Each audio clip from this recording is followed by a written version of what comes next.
Dia akan belasah, makanan dia akan campak kat tempat air ni. Makan sekali dengan najis-najis apa dia. Mutasim ni minta saya tutup pintu.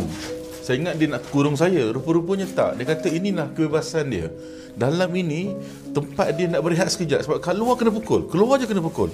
Dalam ni dia akan tutup, dan kalau dia buka benda ni bila dia buka, dia akan jerit supaya orang tak tidur, dan dia akan belasah. Dan kalau perasan, makanan dia akan campak kat tempat air ni. Kat sinilah mereka makan bertujuh, 8 orang, 10 orang, 15 orang ke. Makan sekali dengan najis-najis apa, dia makan apa yang ada, minum apa yang ada. Dan cuba bayangkan, mereka keluar daripada tempat ni saja kena pukul, bukan dengan benda kecil, besi-besi macam ni. Saya nampak besi-besi macam tu dengan wire-wire.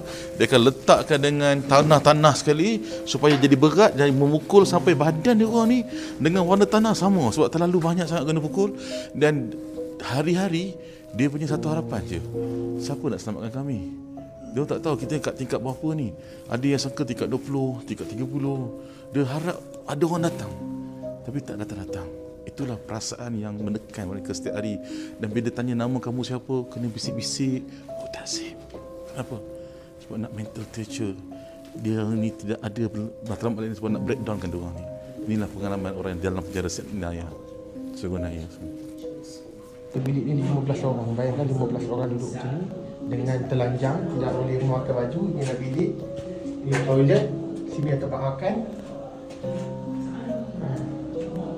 Bayangkan betapa sempitnya neraka dunia.